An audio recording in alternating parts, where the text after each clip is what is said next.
You just realized your business needed to hire someone yesterday.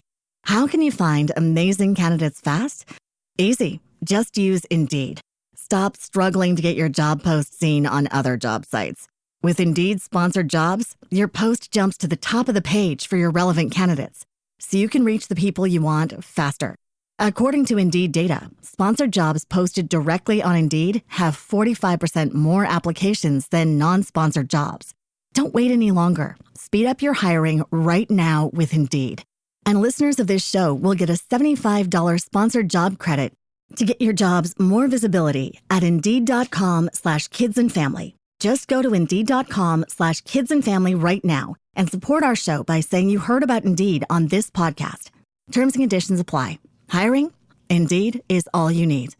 Well, so when you start the game, you start with, I think, most of the games, when you start with about $10,000 to $20,000, figure out how that money goes for that. However, in Jagged Alliance 2 and 3, which I think is funny, because what you can do is that you can pay money to take a psych test, and by passing the psych test, one of the things that you do in that psychological test is present how you feel that you look like into the world. And what you're actually doing is building your character from scratch, and you don't have to pay you to be there. So you can save money by being the only soldier there if you want to. This is feeling less like a game with each sentence. Sounds lonely. Like I said, Jagged Alliance series it's fun. It's very tropey, but there's a reason why I think me and Robert are the only two people in this room that actually knows what that is. I had never heard of it until today.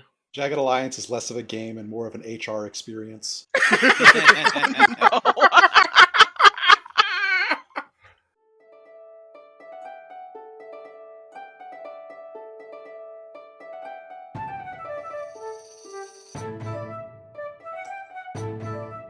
Just a reminder, this is a spoiler-heavy podcast. Different series that require a spoiler warning will be in the description.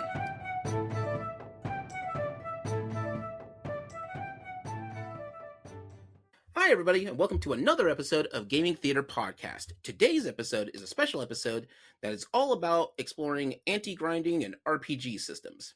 Now, I'll explain what an anti-grinding system is because they were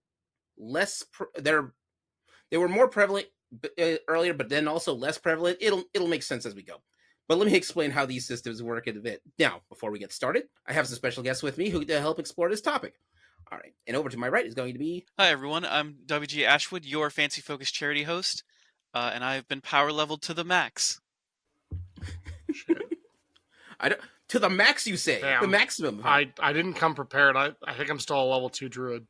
Don't worry, we can get you going. And over to my right is going to be... Hi, my name is DandDaine. I'm a Twitch streamer, an award-winning DM and GM, and charity himbo. We'll go with that. Find me on Twitch, or anywhere, or don't. I'm not your boss. Do what you want. You can find me, don't find him. And over to their right is going to be... Hi, I'm Rob. I'm a game design student, and I'm currently speedrunning, so I don't have time to grind. He's doing so many backflips, you can't even tell. It's incredible. He keeps saying it's faster to move across the world that way. I'm not so sure. That math might not be mathin' right for that one, but I'm not going to check that math either. But over to their right is going to be... Hello, my name is Spice and Rose. I am an illustrator, a Twitch streamer, and currently probably 3 possums hissing in a hoodie. And that gives you more stats because you have 3 possums instead of 1. Or is it like all like 1/3 level? It gives you swarm statistics. 3. Yeah. Triple anti-grind, right? If one of them earns 1 experience, the other ones also earn 1 experience. Oh, yeah. Get hit, you got to ask the DM where you got hit, because it matters. Yeah. She's getting That's 3 true. experience per R1, guys. We can't keep up. Ashwood, your only hope. And over to their right is going to be... Hey, I'm Dicey Vim. I'm a Cosmic Dragon Girl P&G tuber. You can find me on Twitch. We play board games and spooky games. Come hang out. And also, in terms of grind, I prefer pop and lock. Damn. Solid. Did we just get breaking two'd? Mm-hmm. Electric Boogaloo. Well played. That being said, let's take a quick trip over to the Magical Merch booth.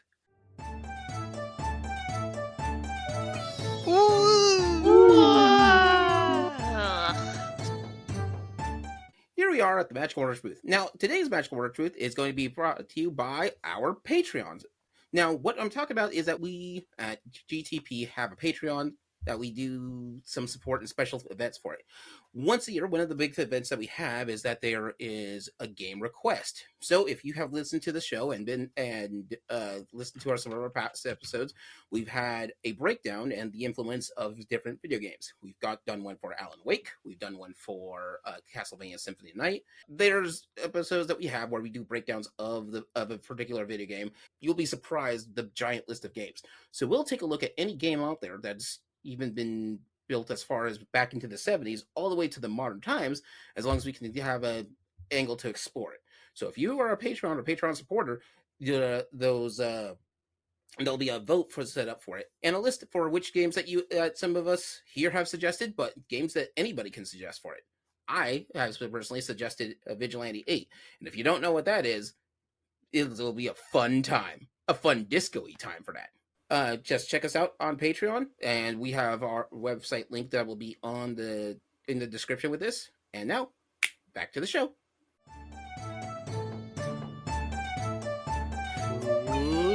Whoa.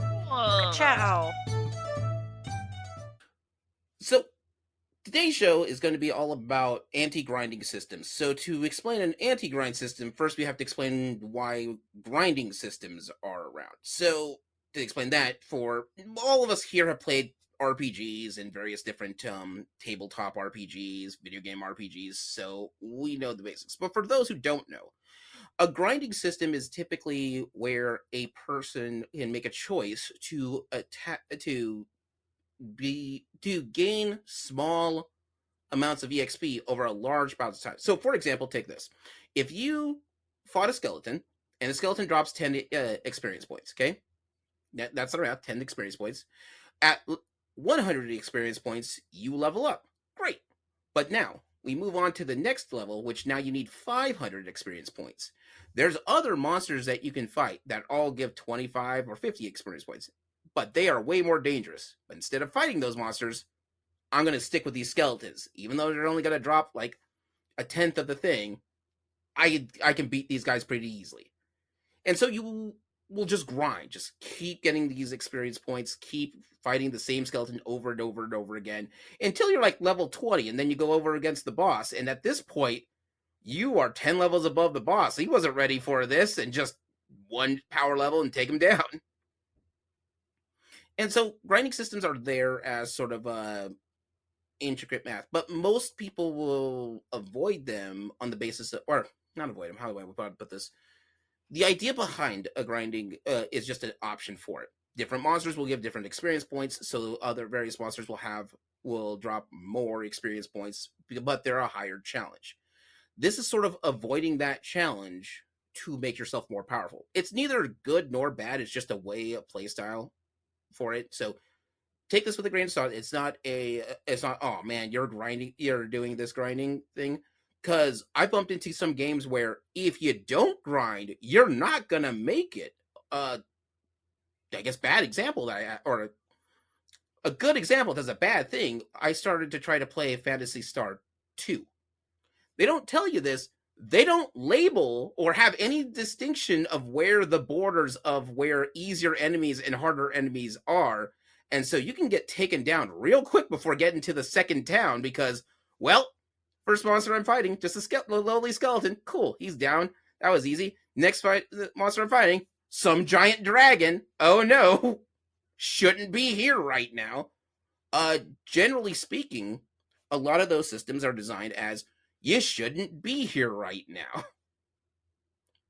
Final Fantasy is big for that one. It's if that guy is too high a level and he's hurting you pretty bad, stay away. You're not ready for this. In general, from a game design perspective, grinding is considered bad because it's not fun, but it is an optimal strategy. If you want to win the game, obviously you want to get more powerful. If you can get more powerful by doing something easy over and over again, that's what a lot of gamers will do. And then they're playing this game, but it's not very fun, and they stop playing. Yeah, I think it's kind of an interesting sort of phenomena that, as far as I'm aware, really just ties into gaming specifically, right? Where gamers will look for the most bang for their buck, meaning what is the weakest thing I can grind that will give the most experience points possible? Mm. And I'm going to hit that button a million times until I can steamroll the rest of the game. It's very interesting to me. They call it the. I know it's also been known as the Skinner box system. A lot of MMOs use that, where you hit the button, you get a little bit of EXP, but you can keep hitting that same button. It's the lowest button for it. And early MMOs had a real problem about that, where it was easier to just grind out a bunch of EXP than to bother dealing with going to all these other quests on it. Especially when, like in some of those earlier MMOs, half your quests are go get like 10 pieces of fancy rocks from a guy, and then go get another 10 fancy rocks. They're really fancy though. Mm-hmm. But not as fancy. Those rocks. Yeah.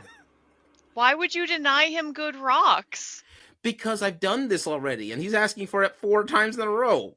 Well, he gives good experience, and you just give him rocks. That sounds pretty good to me. At no point did I say he gave good experience. I said that he gave experience. World of difference on that one. Because, and we've all played enough MMOs to know there's that guy on the corner who's like, yeah, I'll give you a reward for that. Cool. And I remember I did this for WoW when I was first playing that. I would run around, grab as many quests as possible, especially fetch quests, because I assumed I might just get it on the meantime, working my way wherever. And that, I know in vanilla, that was actually an optimal strategy. Mm-hmm. Collect as many quests as you can that were fetch quests, and then you'll probably get them on the way. Yeah. Warcraft is interesting because it's always prioritized story and questing content as your experience versus just pure grind. Because, like, I remember those early MMO days where you're like, oh, what's this new free MMO I'm going to try out? And they were the grindiest things. Mm-hmm. Because they wanted you, hey, MapleStory, hey, they wanted you to buy out of their cash shop. Versus Warcraft, which has always been very good at being like, how can we give experience without turning this into another MapleStory? Mm-hmm. Be that through your story content, or the big thing they changed was allowing your professions to give you experience levels. Mm-hmm. Oh, yeah. There's a guy who has a Pandaren who still, every expansion, goes around on his little turtle island and farms herbs until he hits max level, and then he is content and moves along with his life. Yeah. So this is the grinding system for it. Now, anti-grinding systems are the opposite of that. We have done something on purpose as a game design to not reward you for that one. So the first time I've bumped into this in various different games and such, but the first time I think it actually clicked on me is when I first started playing Suikoden and Suikoden 2. By the way, Suikoden 2, an amazing game. If you've never played it, play it. The story's delicious. The gameplay is fun. And it sounds intimidating with 108 characters, but don't worry, they solved that problem for you too. So this is the case for that anti-grind. When you're in an area, you have 108 different characters. Some of them are support, or some of them are just there for the storyline, but others will be there that you can recruit into your party. However, when you're exploring an area, there's a point you will stop gaining experience points, period. If you're too high of a level of a character, you'll stop gaining EXP. And you'll know this because in RPG systems, they'll give you the option to attack, use magic, or run away.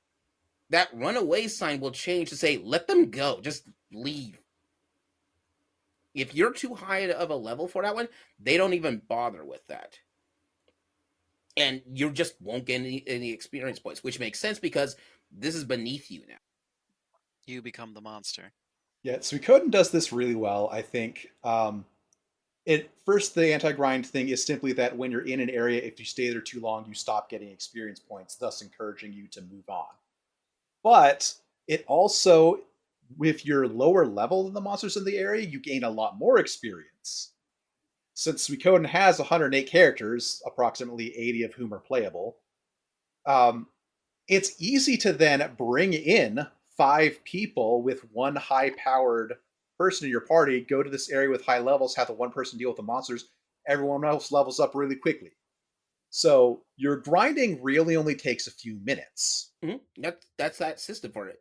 And that is one of the earliest ones I bumped into. Now, if you want one that has a really big impact, and I didn't understand this until I actually had to do some deep diving, and we talked about this in the previous episode, kind of, but Castlevania Symphony of Night also has an anti-grind system. It's confusing at first until until you get the math for it. So the way that anti-grind system works is this: each monster has a level, and they have a set amount of EXP that they get. Ironically, it is also 100 EXP per skeleton. That actually, my example fits here. But the higher your level goes, it takes the difference between your level and the skeleton's level and rewards you and reduces the amount of experience points based upon your level. But it does this because you will always have one. So at level 1, yeah, you can just easily get to level 2 by just taking on a couple of skeletons.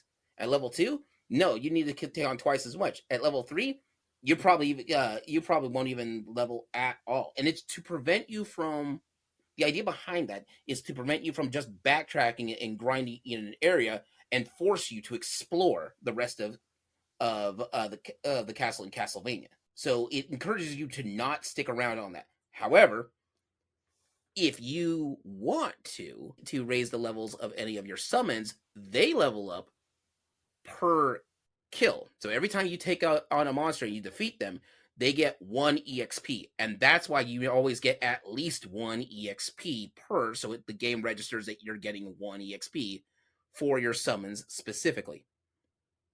And then there's other times of grinding, which is to get some of the crazier weapons. Like, there is a weapon in the game that is based upon how many how many monsters you defeat with this weapon. It's technically the most powerful weapon in the game. However, it's also the most grindy weapon you could possibly have. And by the time you get it, you have like 30 other weapons that are just as good, if not better, without having to grind all of those. Okay? So, with that being said, that's how Symphony of Night works. Basically, it doesn't punish you so much. Well, it punishes you for sticking around in an area because you can't gain the same amount of experience points for that. That's another good one for it. If you think this is limited to video games, it's not. So the system that I was using, there was Cortex and Cortex Plus. Cortex has an interesting system with it, and in their system, every session, and I don't remember if it's Plus, Classic, whichever one of those, but there's one that for every session that you have, the maximum amount of experience points you can gain is 6. That's it. You need at least 12 to level up any skill in Cortex. And that's just skills. This doesn't mean attributes. This doesn't mean like any big bonuses that you give for yourself or subtractions. You can only get 6 experience points. Some of those, like raising your base strat, like let's say you want to raise your strength, you can get to almost 40. No, not 40, but 18 over 20 experience points for you to level that up, which means that you have to play this at least 4 times to level your character up. I think your math is a little bit off, but yeah, you won't level up after a single session, although you can usually level up a skill after 2. Mm-hmm. Yeah, you can level up a skill after 2, but never 1. I never played Cortex, but one of the things about like sessions where you can only advance so much kind of reminds me of the hybrid system that my sister used that was kind of pulling from AD&D and 2nd edition, where for every class you had a threshold of points to hit. And depending on what you did would actually count towards it. And so she always made the joke that some of her players would take wizard, but they'd forget to use magic, so they'd be like lighting the campfire with like fireball. And she's like, no, that doesn't count. Well, the thing to remember about the Cortex experience point system is not so much that it limits the amount of experience you get that makes it anti-grind. It's what you're getting the experience for. You get one just for showing up, which is kind of grindy. But the others, you have to spend plot points, which is basically saying you have to engage with the story. You know, you get experience for progressing the story further. You get experience for accomplishing a goal set within the story. you're not getting experience for killing monsters. You're getting experience for progressing through the game, which is inherently not grinding. I would argue that getting a point for showing up is the most important because the scheduling boss is always the worst monster in any tabletop video podcast anything. So true. True words were never spoken. Oh yeah, that if you can slay that boss, you can slay any boss. Never found a thing that could beat it, unfortunately. But yeah, so like it is a game sort of thing for that one. But yeah, there's other anti-grind systems that are kind of neat that are out there. One that I really liked is Jagged Alliance. So if you haven't played Jagged Alliance or any of the Jagged Alliance series, that's fine. It's pretty niche amongst tactical RPG players. Like it's a niche in fighter niche. In that game, you play as a guy who hires mercenaries to work for you, to be basically your guys on the front line to help revolutionize a country or a town. Or in the first game, it was to help defend scientists because they keep getting ransacked in this island that has a cool little miracle cure. So the thing is, though, you have a set of stats: strength, agility, wisdom, and various other things. However, those stats are completely independent from your experience system. So this is where it's going to get really complicated, which is why it's kind of niche.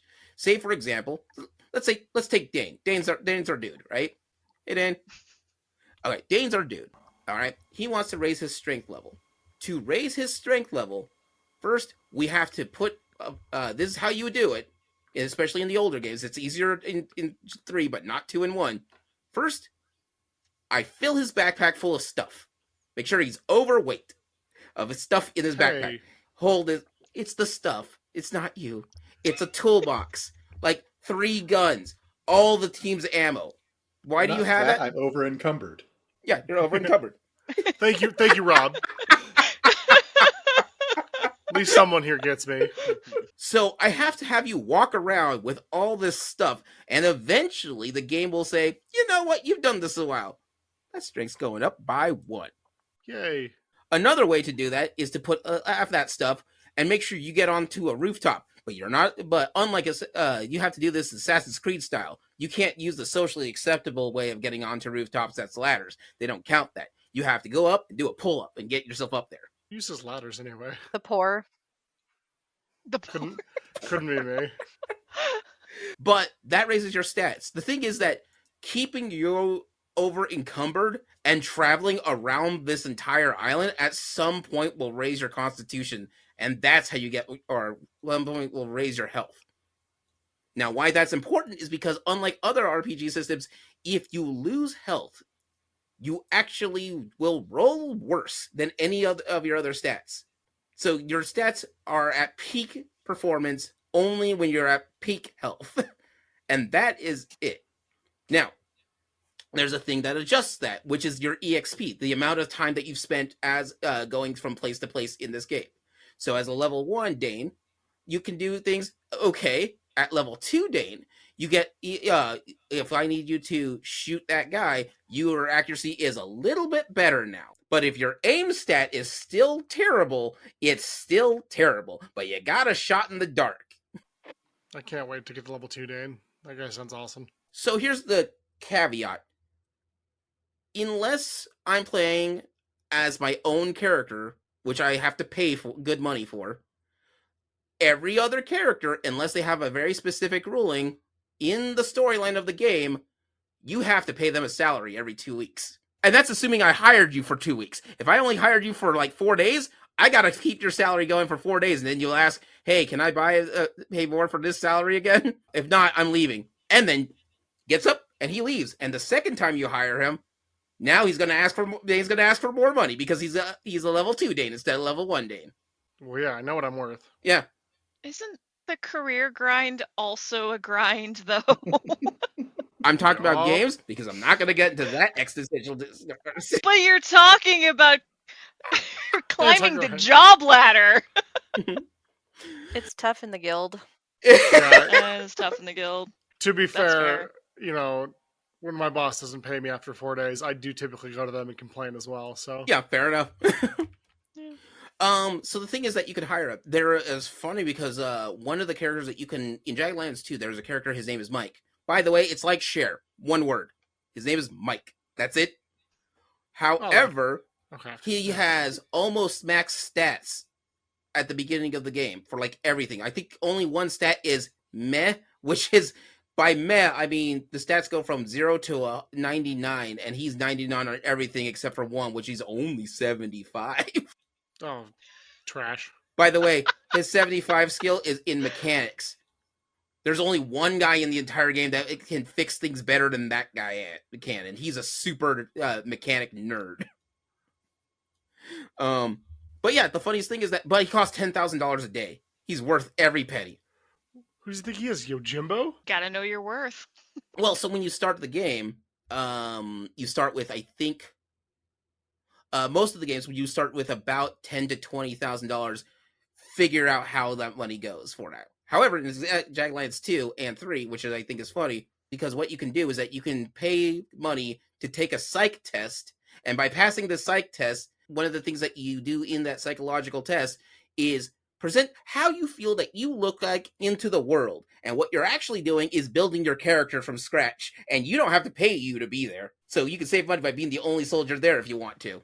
This is feeling less like a game with each sentence. Sounds lonely. Like I said, Jagged Alliance series it's fun. It's very tropey, but there's a reason why I think me and Robert are the only two people in this room that actually knows what that is. I had never heard of it until today. Jagged Alliance is less of a game and more of an HR experience.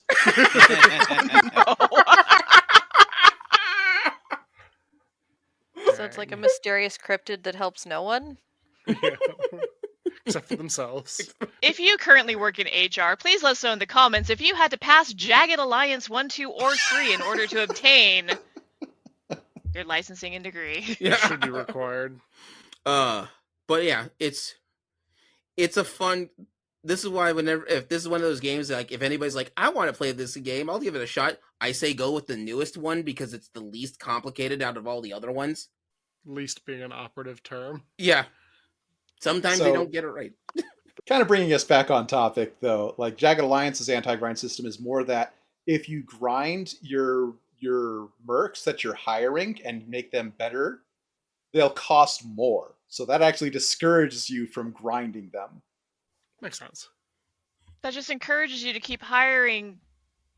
No, it's too much like real life. It is. I need y'all to stop. It does encourage you to keep hiring crappy mercs because they're cheaper. Oh my god, welcome to your first internship. Grenades are there. There's some So, Jesus. going back into fantasy, tactics games are pretty well known for doing something like this. Two of the examples that I'd like to bring up are Tactics Ogre Reborn. Mm-hmm. It's very interesting because the story is gated. Your level is gated by the story. So it doesn't matter how many battles you do, how many extra stuff you do. If you've not killed Prince King Chambermaid or whatever, then it doesn't matter. You're not leveling up anymore, right? Like you are stuck at level 4 or whatever.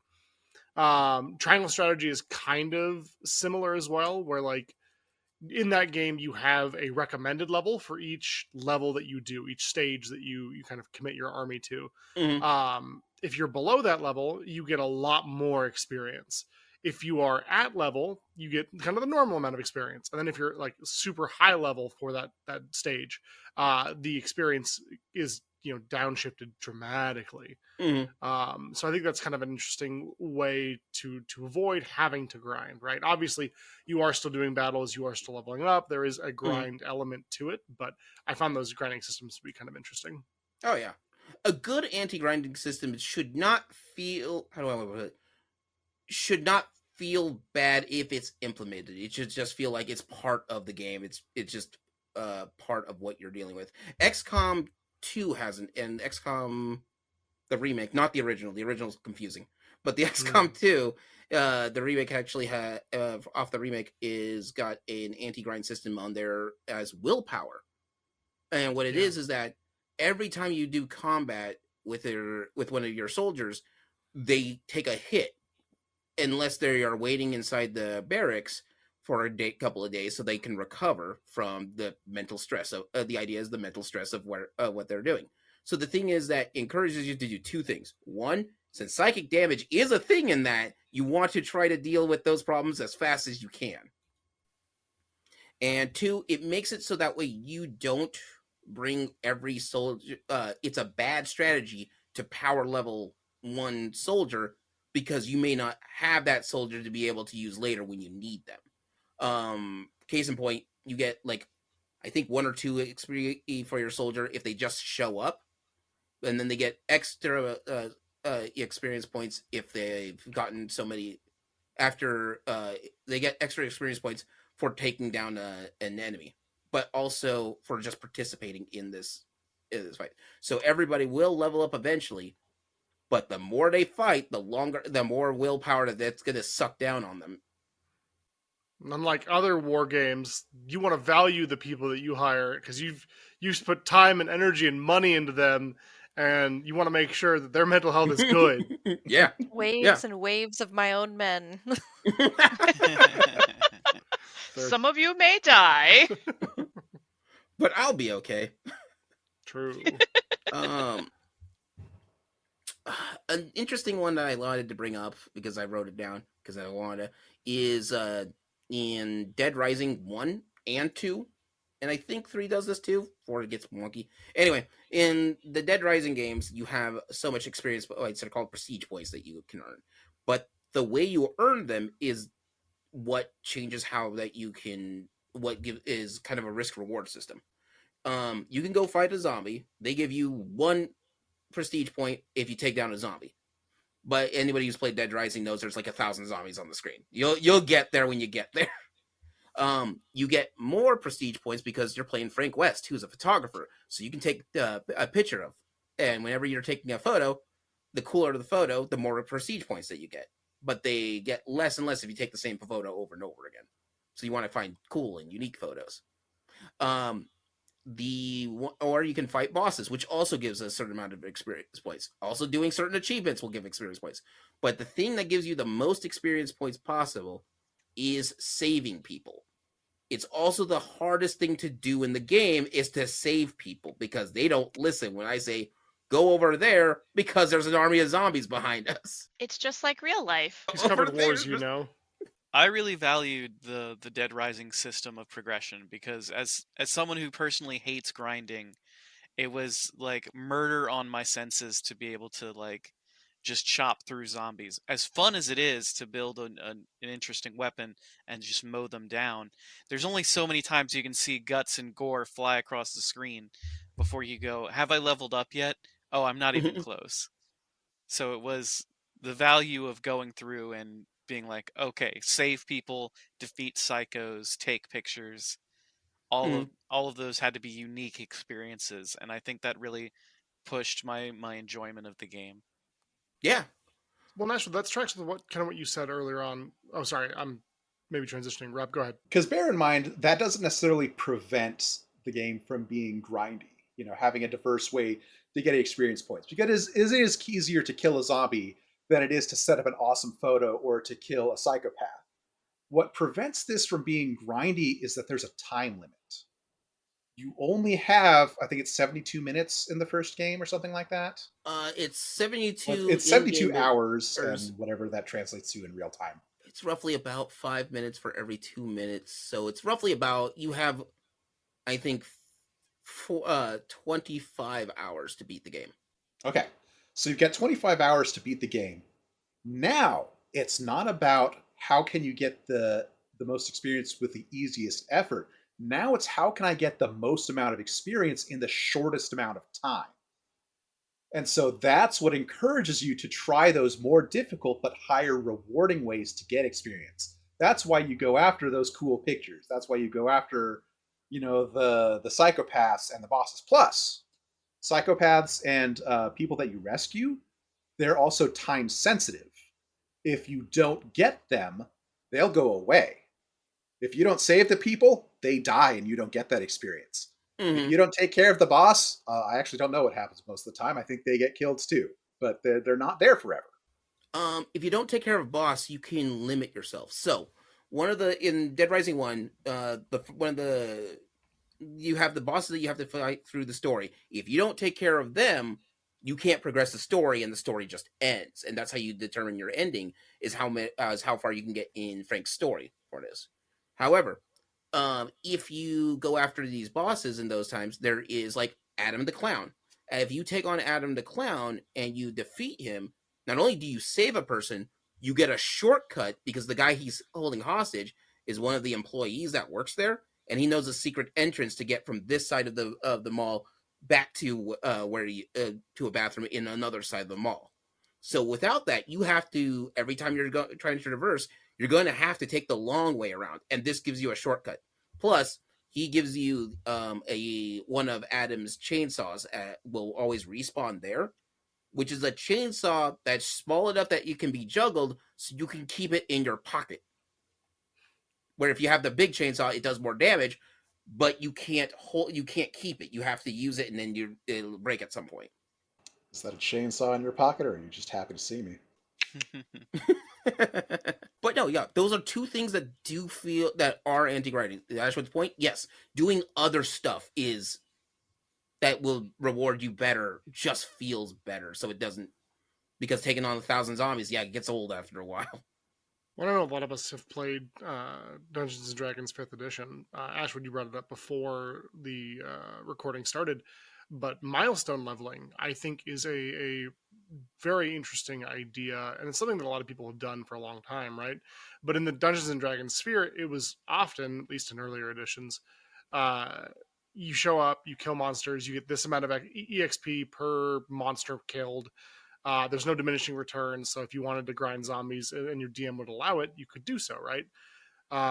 Whereas the way I prefer it now is this milestone leveling, where the DM eventually just decides, hey, you've done enough things, take a level. Yeah, I really do value milestone leveling, because there are times when you really want to push the story on your players, and you don't want them to just sit there and go, well, we can just sit here and there's a goblin camp outside of town. We can go kill a couple of goblins a day and we'll eventually level up. It's like, no, those goblins have actually been kidnapping people. You're gonna go and you're gonna rescue the mayor's daughter or whatever you're going to do, and that's gonna net you your level. And it's one way of keeping everybody on the same pace, as well as pushing the story forward.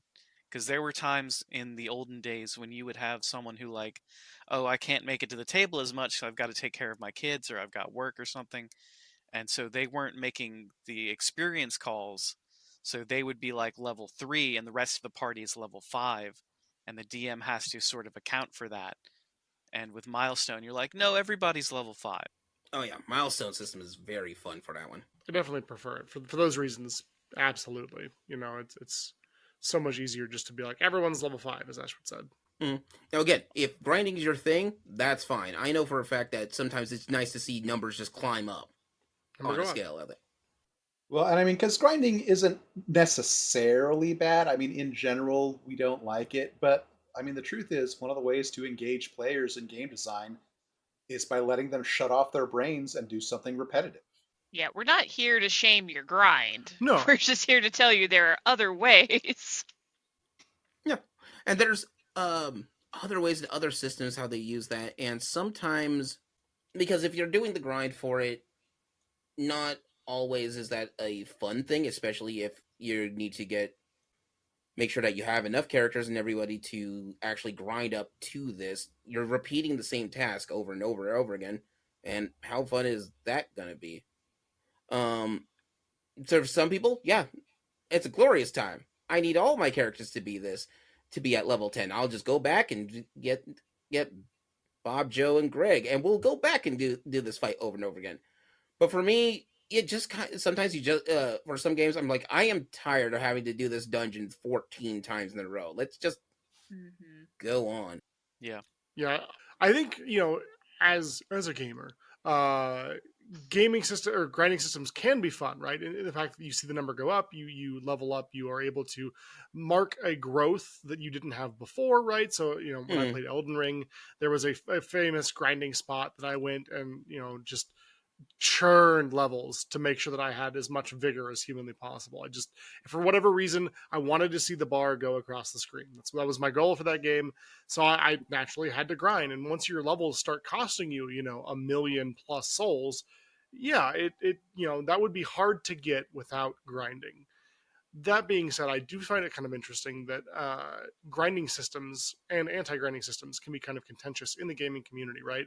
As Rob mentioned, we don't love grinding because it's not necessarily like a fun part of the game, which I definitely agree with, right? Grinding, I don't think I've ever been like, yeah, let's go grinding, woo! Like, heck yeah, I can't wait to spend 6 hours gaining one level or whatever. The level is worth it, so you do it, right? But I do find it kind of interesting, certain games. I know when Chrono Cross first came out, it was kind of a mixed, at least amongst my friends at the time. This was, in the early days. They sort of had an anti-grind mechanic where you could keep fighting battles, but eventually you stop earning EXP. And then eventually all you're getting is items from these battles after a boss fight. So you can grind them as much as you want to. And in some places it did make sense to do so because you could get different items and kind of amass your treasure hoard that way. But I had some friends who really did not care for that whatsoever. They were like, well, why? I should just be able to like grind the zombies until I'm satisfied. So I do find it, there's no like one clear answer. If you're pro grind or pro anti grind, they both have their, I don't know, I guess naysayers. Yeah. I'm going to piggyback on that, if I may. First of all, everyone needs to play Chrono Cross. Yes. I know of the Chrono games, Chrono Trigger is like the darling. I get it. Chrono Cross is such a unique and wonderful game that has an amount of replayability in it that was just unheard of for the time. Because dependent on your choices, depended on who you got in your party, and even what storylines you might see in the future. But to that point of like, at a certain point, yeah, you would lose EXP, like not lose, you would lose access to EXP and gain only access to items on drops instead. If I am going to become the scourge of Leo's skeletons, who we have been using as our 1 EXP little monster guy, I better get something cooler than a level. Like, I don't mind grinding so long as I get something cool and unique out of that. Going back to MMOs, one thing they'll do a lot is maybe if you kill a bunch of these mobs, maybe you'll get that really cool mount. Maybe you'll get that really cool cosmetic. Maybe you'll just get enough of this item you need to make the cool thing you need.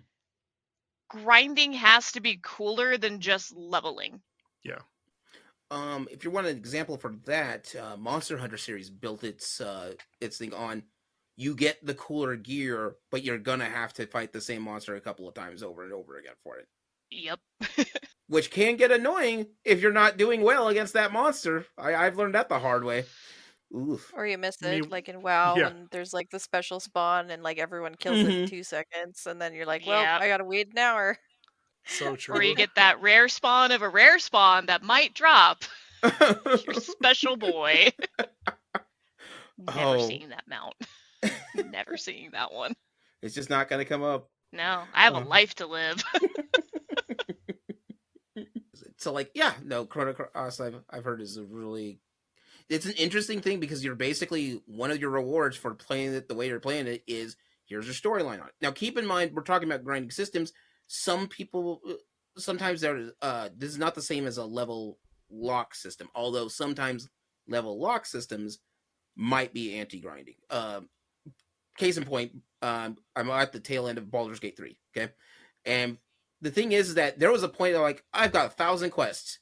Screw it, I'm just going to go to the end because at this point I'm level 12. I can't get any higher. So unless I know the reward is going to be not EXP, why am I wasting my time on this one? Granted, I've made some questionable choices for my characters on this. For my lore. For the lore, No Leo. one goes Yeah, and no one goes through BG3 with unquestionable choices. Look, I don't get Maybe out that's of just bed. me, but I mean, it might just be. I don't get out of bed for less than a Vorpal Sword +3 of Dragon Slaying. Okay, that's just who I am. I get up Here's- out of bed for less but that's because I'm playing through a monk. All I need is lefty and righty. We gotta go. I also played a monk. It was incredible. Because I think that sort of brings us to another thing. Like, a lot of the reason that we generally don't like grinding is because it's not fun. Yeah. What that actually means is that your gameplay isn't very fun. If your gameplay is an enjoyable experience, it actually doesn't matter if you have to grind, because your players will enjoy grinding because it's inherently fun. So if you're playing Baldur's Gate 3 and you realize you've hit max level and you have all these side quests and you decide the story isn't enough of a reason for me to do it, then maybe you haven't designed your game as well as you thought. The story is incredible. I just wanted to get to the end of the game. I spent a long time on that one. So then here's a question for the group. What is an instance where you liked the grind? Ooh, that's a good question. I'll tell you. And I can give you one too if you want to go first, Rob. Skyrim. Yeah. There is the blacksmith enchanting alchemy triangle. So essentially, what you do for this is you can level those 3 skills pretty much simultaneously, and it's very mind-numbing and very repetitive, and I loved it so much. So basically, you blacksmith a bunch of stuff. You take that stuff that you just blacksmithed, and you go enchant it. And then you take those enchanted items, which should include a bonus to your alchemy skill, and you go make some potions. And then you use those potions to increase your blacksmithing. So then, and you just go in this little loop of doing these 3 things over and over and over again. And even though it's super repetitive, and it honestly, by all rights, should be extremely boring, I love doing it. I had an equivalent of that, but the added ingredient was crime. Because as you crime your way through raw materials, once you create something, it's no longer flagged as stolen. And that's how you maybe launder some materials in Skyrim. You really are just 3 raccoons in a trench coat. Oh, they're all hissing. They're all hissing right now. Wait, hold on. Are It's they great. raccoons or possums? I'm confused. You know, sometimes it's raccoons, sometimes it's possums. It changes daily. I'm really sorry Makes it to fun. hear about that gold ingot that got stolen from you the other day. That's a real shame. Anyway, I have Do you these wanna buy gold this? rings. Would you like to buy them? Oh yeah, it's perfect. It's literally the perfect crime.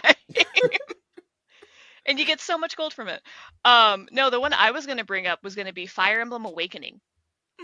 That there was a way you could buy boxes that would trigger onto your map new like extra just grind runs to be able to level up your characters and do all of that. But because you're not only just getting EXP, you're also getting like maybe relationship levels out of that too. Mm-hmm. And the gameplay is really good. Like I spent so many hours just popping boxes to go kill more Risen because it was fun. That's a great call.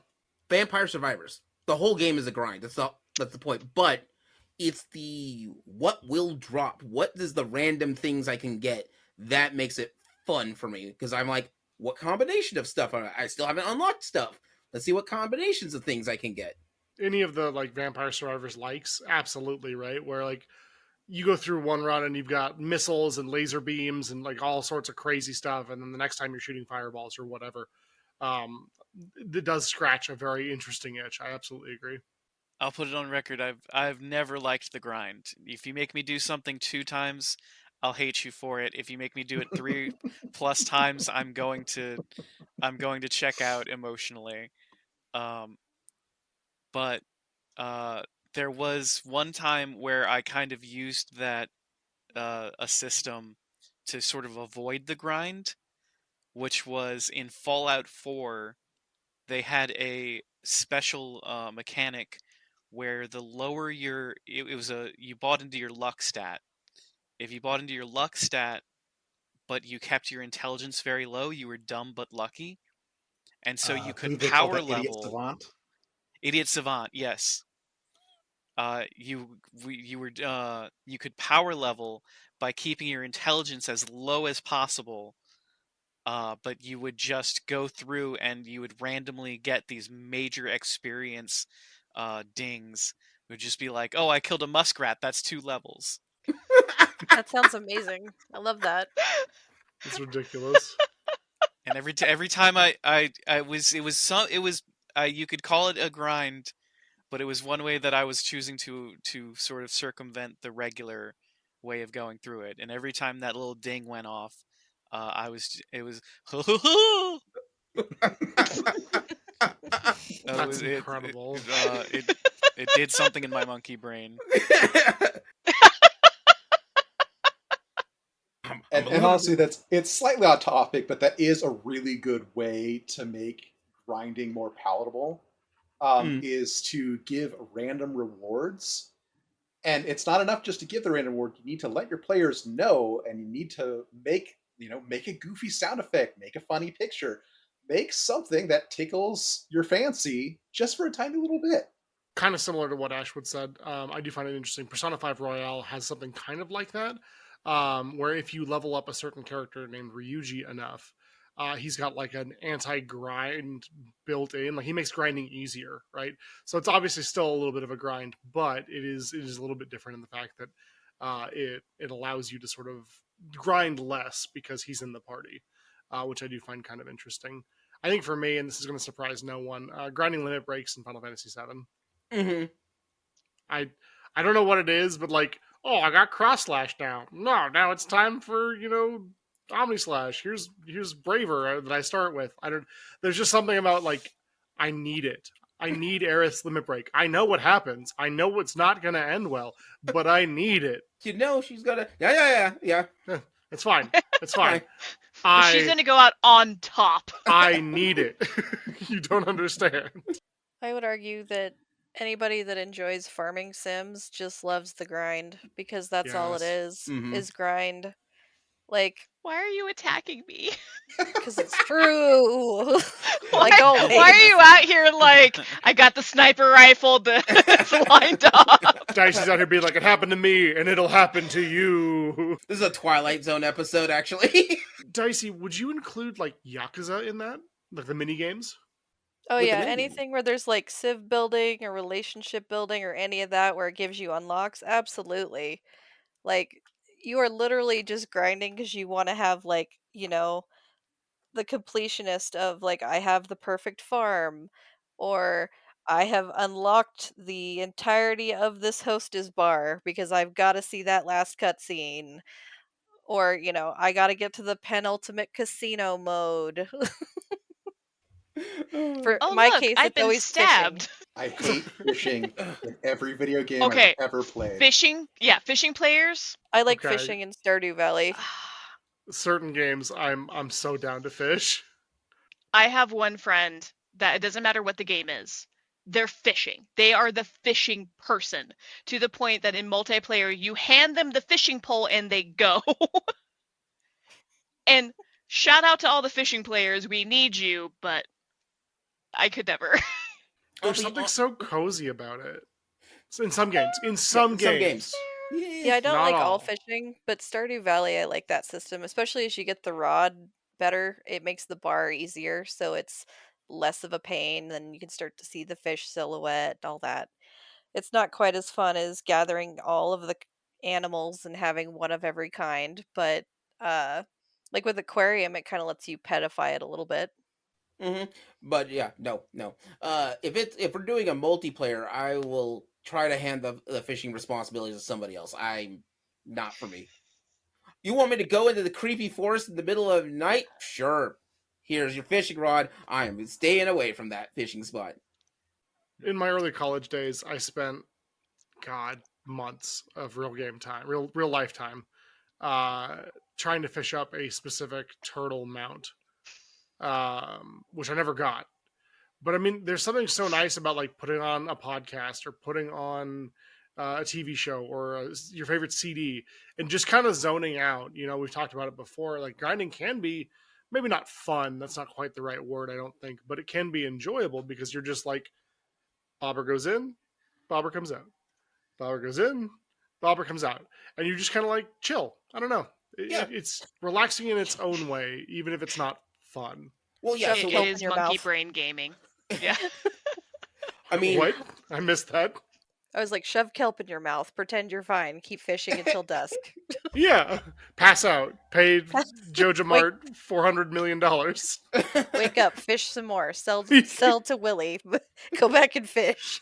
like there's a thing about zoning out to grinding. I get that because that's how I play every Railroad Tycoon or Railroad like game for it. Yeah. I want to see the train move, and I like to hear the ding ding of the cash going. Then, Well, like in Sims and like Roller Coaster Tycoon and all that, like you got to upgrade your park enough that you get to the point that you can make the roller coaster that goes nowhere and everybody dies, or the unfathomable house that everyone has to swim to life. Those are the two most robber baron-esque things I've ever heard come out of either one of you. They're To right, be like, though. I like hearing the sound of the money go into the till. And Dicey's over here like, I love the sound of the screams as people get shot in the air. They should have thought of that before they became peasants, obviously. I don't have to see the mustache to know it be twirling. That's all I know. Yes. I like Perfectly money and I good. like killing people. This is a great way to combine my two interests. Ashwood, stop twirling your mustache. I see that. Surrounded by robber barons. There's a thing about Railroad Tycoon and Railroad Corporation, Railroad like games for that. It just goes in. And sometimes I do some other stuff too, but it makes a cha-ching sound every time that the train comes in. Kind of pull this into like another zone, like with board games. Any game that has like tableau building or engine building, it is so fun to be like, look at all my birds, they're doing things. Go forth, my bird children. Swoop Bring the me back tinier money. birds, lay more eggs. That's Dicey, that's basically just money. you in every game. Go, my minions, fly! And this Dicey is why the Vim. sheep strategy in Catan works. Thank you. I'll It be does. I here all constantly week. tell people that story too. Constantly. Every time I play Catan on stream. I retired from Catan at the top. Well, it's time to come out of retirement. The top was sheep. The top was sheep. The top was sheep. It's sheep all the way up. All the way up in that case. Yeah. Real quick question for the group. Would you classify tower defense I was thinking about that. I was going to bring that up. as grind or anti-grind? Because like you don't level up, but you get like more gold than you like spend on other towers or research to get different towers or like leveling up your towers. So it kind of depends on the game, or the game of tower defense, like which tower defense game you're playing. Yes. The reason why I say that is because it's different for each one of them. Some of them, like, because I used to play a bunch of tower defense. In fact, I still play a bunch of tower defense games. But like one of them is what is it? I think it's called TD2. There's a storyline in it where you are because you're basically a person who's running all the towers to defend everybody, and you have a voiceless thing that's helping you out. That's a computer system that's helping you out. But it turns out that these computer systems are actually, they used to be people, and so they don't. The only difference between the one you're working with is because you're the last person that they met. Everyone else doesn't have a person that they know that they are associated with, so that they don't have a person to basically hang on to their moral center. So they are sending out robots because it's the last thing they were told to do, and you have to hold off until you can get your AI system over to them to talk to them. But they're not going to allow you to talk to them first. You have to fight your way through it. So it's a story-based tower defense game. So the reason why I bring that up is because that means that there's a limited amount to get from point A to point B. There's always going to be a limited amount of things of monsters coming at you, because your goal is to survive the stage and have so much still there. Other ones, though, like I'm playing Gemcraft. No, that's a total grind. They do they do a bunch of grinds because you can level up yourself to get more stats and such to do that. And in general, unless you set it up in a specific way, as long as you have mana, you've technically won. So it doesn't matter how many of these monsters that you fight, as long as you have mana or your life force still by the end of it. But yeah, I think it depends on what type of tower defense game that you get, because not all tower defense games are built the same, which is good, because if all tower defense games were built the same, it would be a grind. Yeah, I think I don't play a ton of tower defense games, but I think kind of the key there is whether or not you have a time limit. Or for most tower defense games, it's more like a wave limit. You have to survive 10 waves, so that means you only have 10 waves to level up. Yeah, that's true. I would also argue that the grind is dependent on how much you paid for the game. Because I was thinking about, like, so Plants vs. Zombies is tower defense-esque. Yeah, and like, if you had the ones that you paid for the whole game, those weren't super grindy. But if you had one of the free-to-play versions, all of a sudden it is the grindiest thing to try to get out of one of those stages. And since tower defense is such a popular, like, free-to-play genre type, that I really do think part of it also comes down to how much did I pay for this game. If this is a free-to-play one, I'm going to be here for weeks trying to get out of one level. If I paid any price for this game, I may not have to. I guess this will bring us around to sort of the bad, or should I say negative connotation of anti-grind. See, when we're talking about anti-grind systems, we mentioned games such as Jagged Alliance, Chrono Cross, and various other RPGs out there. But RPG's big heyday were in the 90s and the early 2000s. There's RPGs now. However, nowadays, a lot of the marketing model has switched over to a free-to-play model.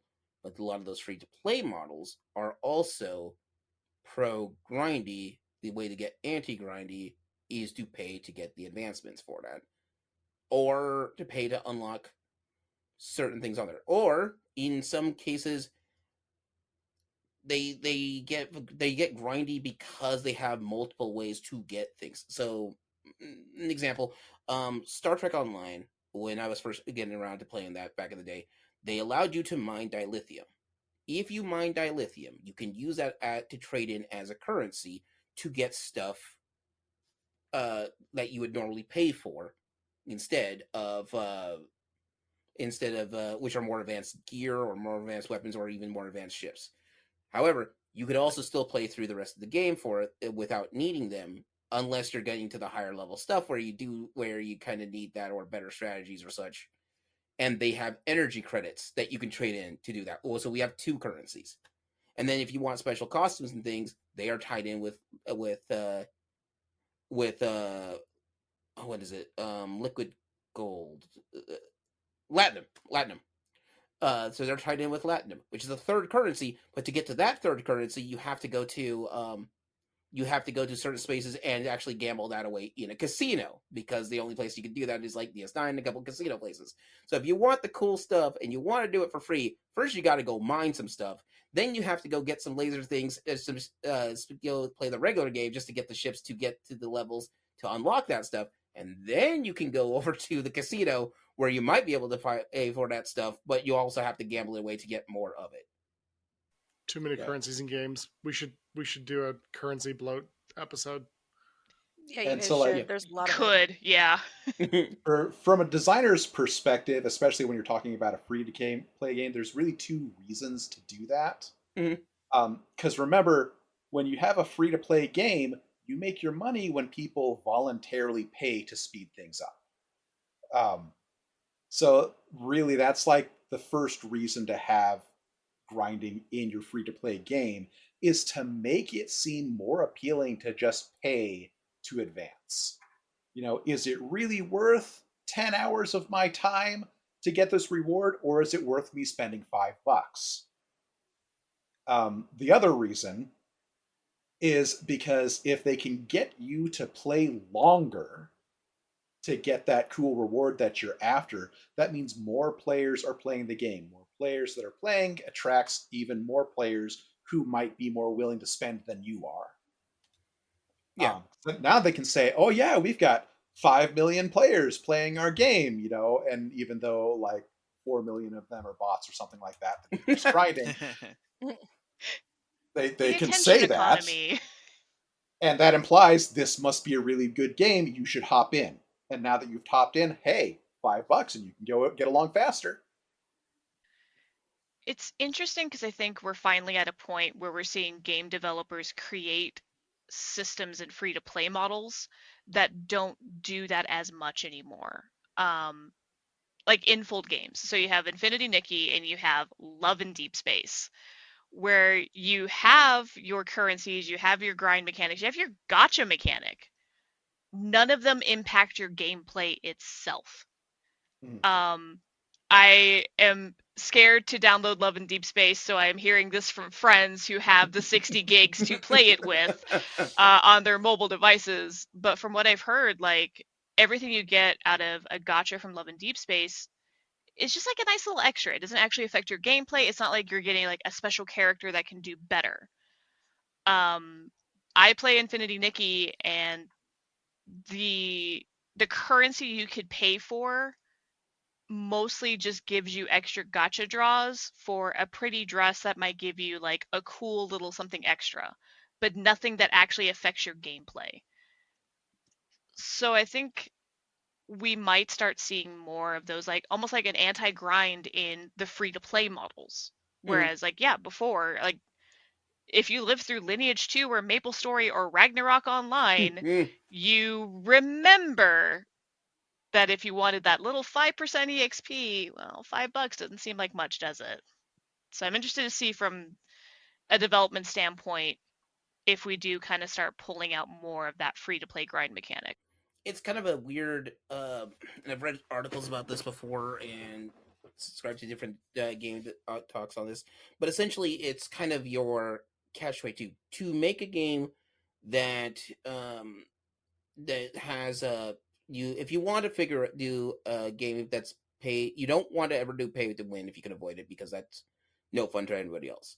But the thing is, you have to balance it because you also need to have money to pay your team who are making this game, or to keep it updated, or for those live services. And so we'll see different models for it that's on there. Some good, some bad, some weird that's out there.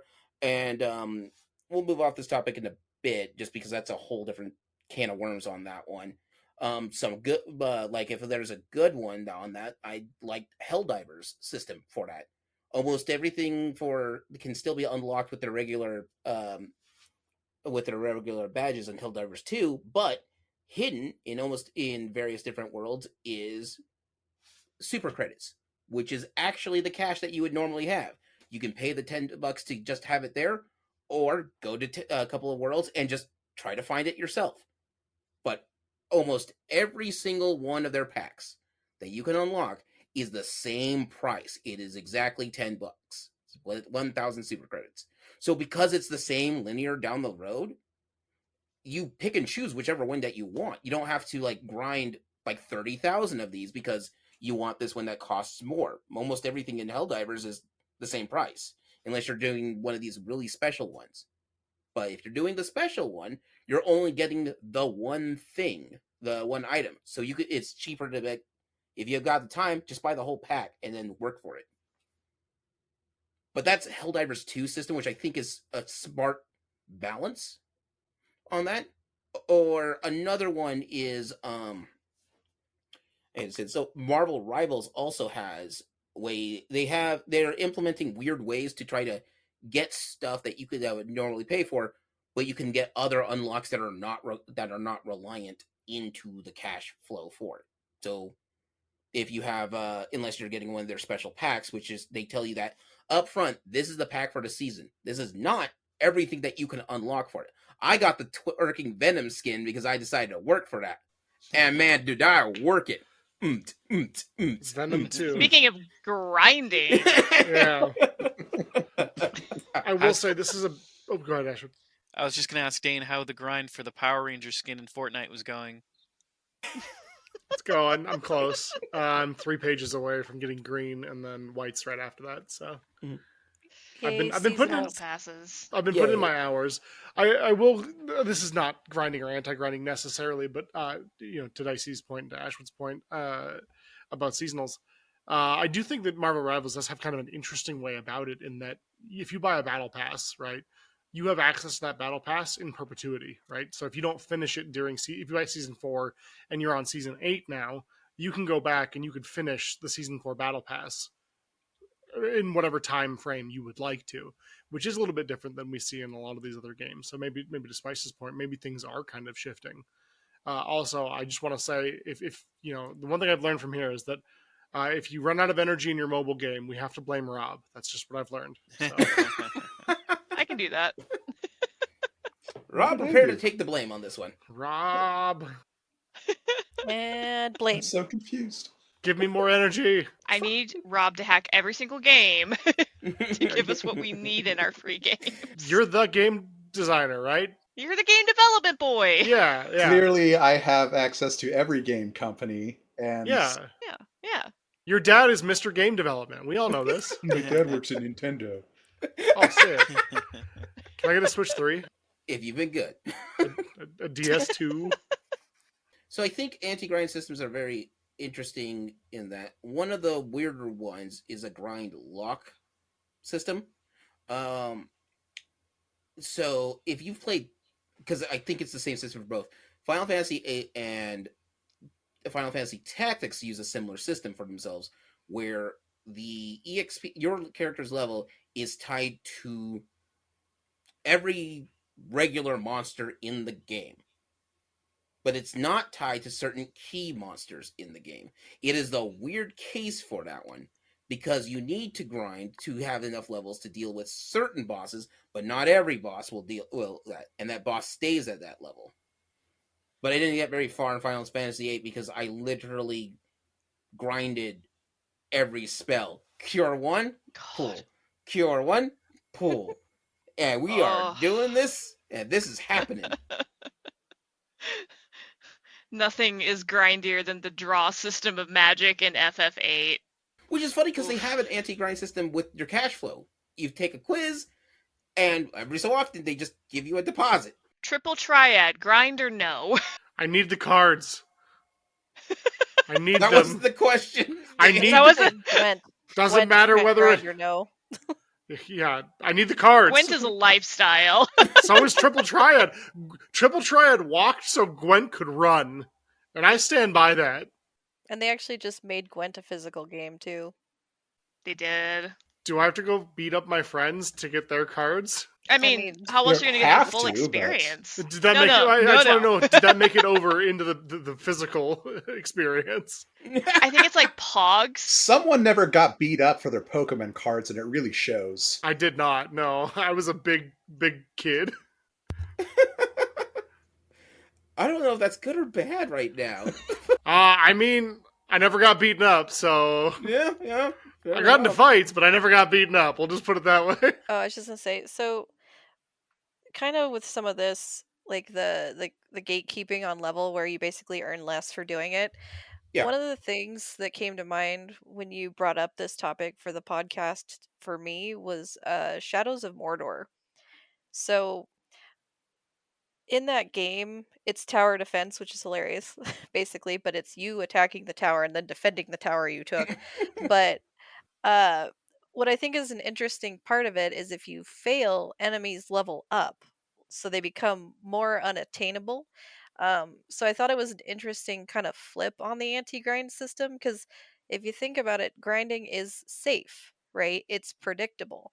There's no risk. You know what the reward will be. And this one punishes you for being too greedy, because if you don't do it strategically, you will absolutely have to abandon your game and start over. Definitely didn't happen to me. Definitely didn't abandon that game because of that. But it's just kind of an interesting kind of the same thing. It's a lock system, but it's going up. It's like, no, you failed. The Nemesis This is system? harder now. Yeah. One of the really great things about Shadow of Mordor and Shadow of War is you could actually reverse grind. Is instead of making yourself more powerful, you could throw yourself against like a specific enemy and let him kill you, and then they would get stronger. So the next time you fought them, they would be a higher level because they got promoted because they beat the whatever you were, the anti-ring wraith. And so you could actually reverse grind a lowly orc until they were Sauron's chosen, and then you could be like, well, I'm just gonna go big dick swinging against this guy. And then you take him down a notch. And so you spend all these hours building him up, and then you have a formidable warrior to fight against. I can just picture you grabbing the sword. So proud of my So boy. Level it up. He's good to go. Our battle will be legendary. Create your perfect rival. Exactly. It's amazing. Some Joker-esque stuff there, building up a Batman. Yeah. Yeah, a I little. was going to say, it sounds a little supervillainish, but you do you. I mean, aren't we all kind of the super villains when it comes to grind mechanics? I believe I was called a robber baron. Yeah. I'm not. You're I'm not. awesome. Ask the skeletons how they feel about that. Yeah. I don't think the skeletons feel good. It's my favorite joke, and I've told Rob this whenever we're playing like it'll just come once in a while whenever we're playing some kind of Diablo-esque game, and I go, all right, just remember, we fought this boss, like the Lich King. We took his sword. We still beat him. I don't think this sword is working for this guy. Do we really want this? He couldn't kill us with it. What are we going to do with it? Is it the sword or the wielder? I mean, similar to how, Tommy solos the other Power Rangers and then joins the team and they can't take on one minion. Mm-hmm. All I'm hearing is the power of evil is in fact stronger than the power of love. Thank you. That'll be my entire platform. You are great. You are the great god destroyer of cabbages in the farming sim. But Spice, you forget, apes stronger together. Stronger together. You get your soul back from being evil, and they're like, "Oh, sorry, that's like that extra 13 pounds. Now you're just a weak human. Sorry, too bad." Whoops. Spice, were you going to give me shit for something? Oh, yes, absolutely. I was going to ask you if Lord of the Rings Gollum was a grind or an anti-grind system. Oh, Lord of the Rings Gollum is such an experience. Let me just think about this for a moment. I think it's really hard to, quantify just how incredible a game like that is.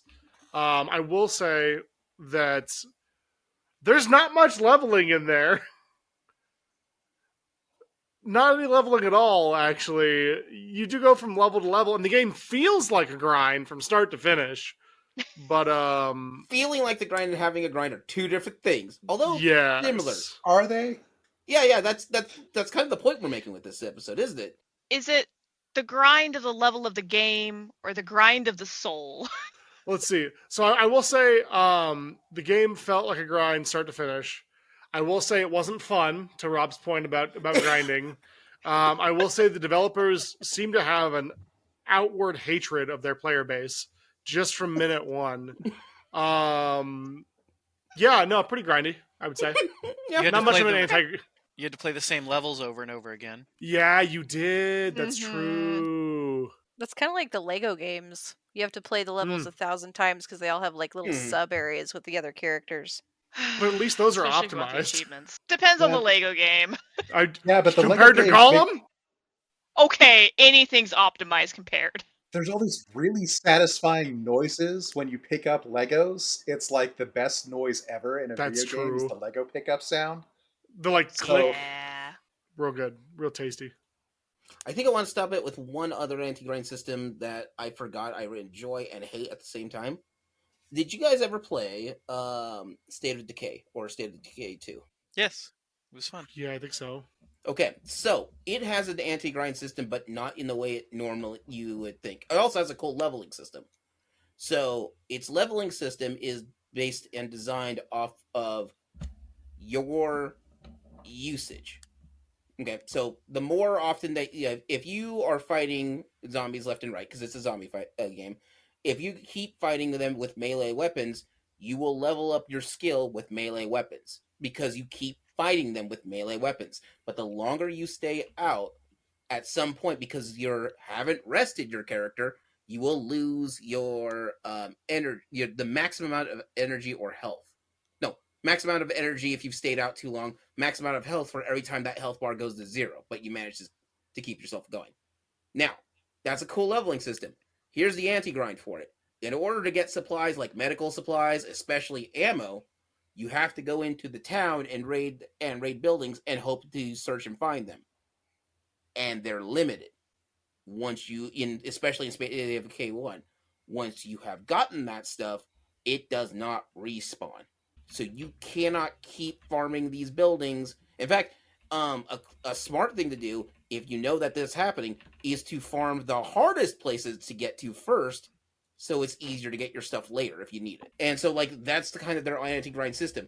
I think that's a really valuable anti-grind system. Like, in the same way that limiting the amount of time you have to gain experience, limiting the amount of resources that you can gather is a good way to prevent grinding.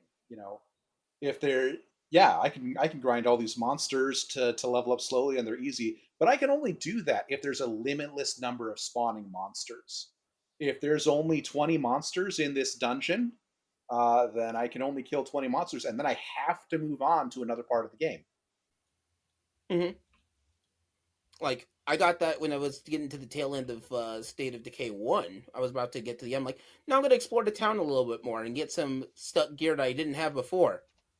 And I just couldn't. It was just easier to... I'm like, I got to get to this end of this game. I'm running out of food because I need to leave this town because there's nothing else I can raid.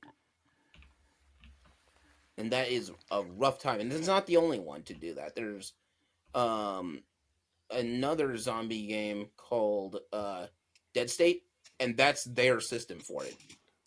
Also, Dead State has a different EXP system. It's you get a certain amount of points to level up your character, but you can only earn, I think it's 1 to 2 points a day, assuming everyone's still alive.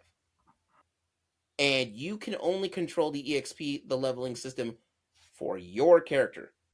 All the other 30 people inhabiting this place, they have their own path to go. And it's designed so that way they level up their characters based upon how their, I guess for lack of a better term, how their storyline would go. So like the person who's there's a police officer who's an expert gunman, and so he'll keep pouring points into ranged combat. Because he's an expert gunman, that's one of his cool skills, and he'll keep doing it that way. But it's an interesting system. As I say, stick with what you know. You want to switch to Trident mid-game. Come on, I need to know what a Trident is. Gotta unlock it. I was just going to say, so in terms of like kind of unique systems like that, I think an interesting one to look at is Undertale. The Genocide run actually exponentially makes 2 of the bosses substantially more difficult. So I would almost say the pacifist run of choosing peace is anti-grind to the much harder classical boss fights you would see if you play that game like most people play RPGs where it's murder hobo all the time, or raccoon trenchcoat, steal their gold, make it rings. That didn't used to be a problem. I didn't know, okay? I thought it was like everything else. That some people would kill the very nice goat mom after she spent the night in her house and ate the pie. And I thought it was like the old man wizard trial who's like, fight me, I'll teach you a thing or two, and then you get halfway through and then you defeat them and they're like, oh, good test, I'm still alive. Nope, not how it works at all. Turns out. I wouldn't be casting stones in like my wife and my second wife's village mistress town spice. Fucking Dicey coming in clutch. You're my favorite person right now. You put all your husbands and wives in one town in Fable 3, one time, not thinking they're going to find out, but apparently the NPCs talked to each other and everyone knew and the town was on fire. It's fine. It's not anti-grind. It's hide the bodies. Well, I think this is a weird episode of Three's Company. Can I be Don Knotts? It only happened the one time. Yeah, because then One you learned your time. lesson. And I could never open that game again. I got it. Nope. Yeah. The Can't do shame. it. Nope. Actually, what's kind of funny to me about the Fable series is I don't know if it's anti-grind, but it might be. Like again, it's that, risk mitigation, but Risk reward. if you Yeah. just kind of play like fancy free on that game, you will have the ugliest character known to man because they'll be covered in scars and have like super white hair, bald, or like the like mage seer scars. So all the cutscenes, you've got like a chicken hat. You're just like banged up to hell. Chicken Chaser. That's a weird name. All right. So I think that's about it that I've got for this. So as we're gonna wrap up, if you have a game that's your favorite, like anti-grinding system, or one that you enjoy, I do a shout out, or just one that you want to that you want to bring up real quick before we close it out. 'Cause I think I have I did think of one, and I didn't have good in Pokemon EXP share. How many Pokemon are you catching if you got to catch them all? And there's how many in the Pokedex now? It's like 1,000 or something. It's a lot. Who's got the time to go out and individually level up every single one of those Pokemon? No. That's what we have XP share for. Especially the newer ones where you share with all, as opposed to just like one other Pokemon. It's pretty nice. I'd also argue the trade system kind of helps the anti-grind on that too, because it's like, hey, you have the other half of the 2 release of this game. Please give me your ultra legendary. I don't care if it was dittoed. There is one I wanted to bring up, and I think this is a good place to put it. Risk of Rain and the Risk of Rain series. They reward you for getting faster at that game, and because the longer you stay in an area, the harder the rest of the game is going to get. So you kind of want to be as efficient as you can and get as many, some quick items and just go. And it literally is the risk reward system for that one in Risk of Rain. What's the rain reward system like? That's where magic objects fall down from the sky all willy-nilly. Once again, those are nice, objects, yeah. and I am apologizing for picking up the meteor. That did not work out the way I planned it, which those are just flaming rocks from the sky. And then you set it at random. Let it all go down on that one. That's what that works out. Ashwood, Geek Scorpio mentioned that game gets rewards you for being quick. Do you know what he's talking about? I don't think I've ever experienced that. No, I've never heard of that before either. Yeah, that's wild.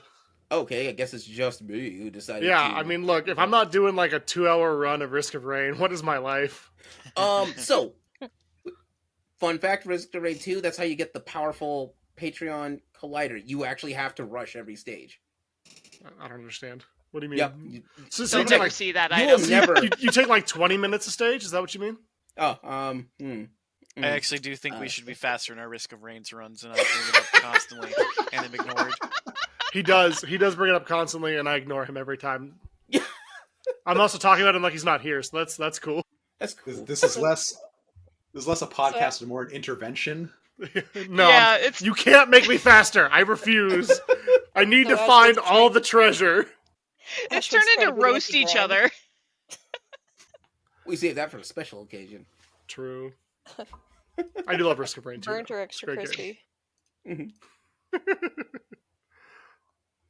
But actually, Spice, as a joke, but it actually makes sense. So the difficulty level in Risk of Rain is based upon how rainstorms work. So Monsoon is the highest difficulty, and a slight drizzle is the lowest. And they do reward you because the EXP drop is higher per kill when you're at the higher levels. Yeah, Ashwood. Okay. So the answer to your question, there actually is an answer to your question. There is a rain system There in is a Risk rain of Rain. That's in good to that know. Risk of Rain. I'm just Are getting they us better blessed rains? rewards. No, Only down in Africa. that's in Africa. You're on a whole different planet. So Planet? Lucky server. Yeah. Yeah, Have Mr. you Brain never takes played place on Mr. the Brain? moon. Mhm. Okay. Just it hit me so weird. I thought Geek Scorp was implying another planet, like Yeah, supposed to be a Toto's continent. Toto's not Yeah. from Earth. Yeah. That does actually make sense, actually. You can't sound that good and be of this Earth. Yeah. Dane, we talk about Space Texas every so often. Of course, there's going to be a Space Africa. Yeah, I mean, Space Space Texas, Neo Texas. I mean, really, we got a lot of different places.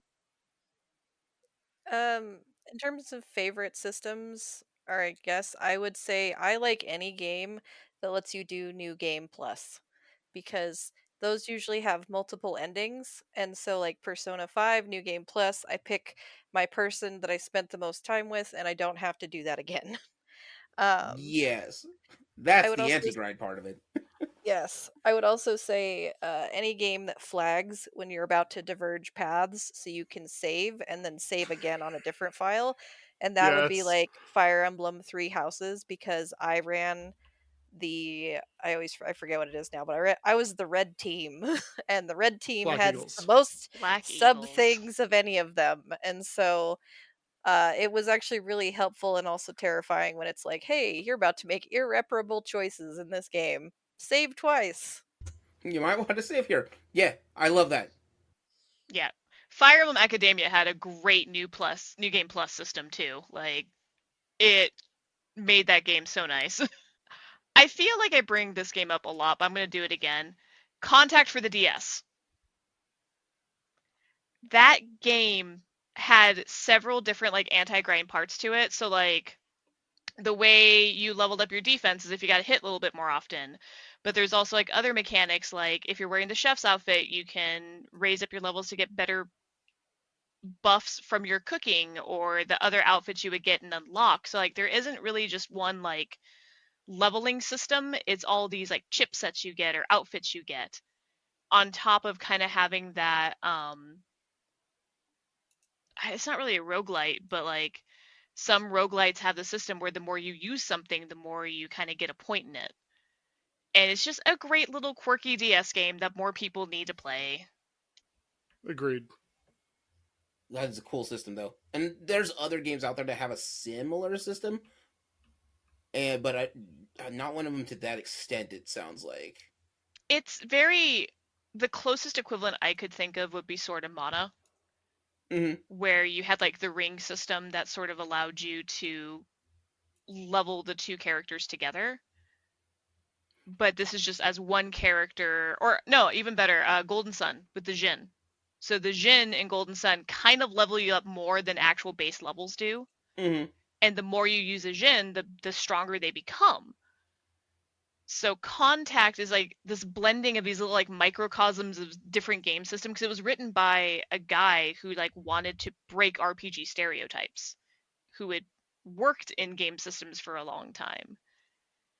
And so just it does a lot of really cool little quirky things that it never feels like you're leveling. It just kind of feels like you're experiencing, if that makes sense. Yeah. No, it totally And it's makes sense. fun. It's a fun game. It's a fun game. It's a fun game. Really, I think after this, that's kind of my biggest takeaway. It's not grinding if it's fun. True. True. Mm-hmm. I think that is very true. And with that, I'm gonna wrap it up here. Now, our next episode is gonna be at. Hi there, this is Leo from the editing desk. Just letting you know that our next episode is actually going to be available on October 3rd.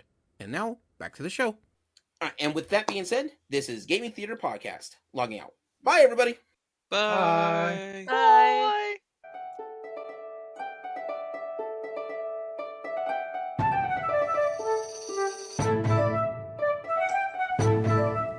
Gaming Theater Podcast is hosted, created, produced, and edited by Leo Garcia, the Geek Scorpio.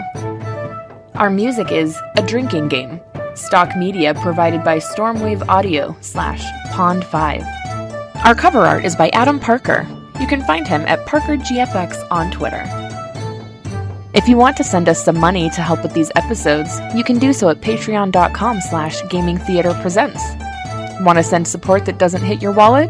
Please leave a review with wherever you hear your podcasts and share our podcast with your friends. It really helps out.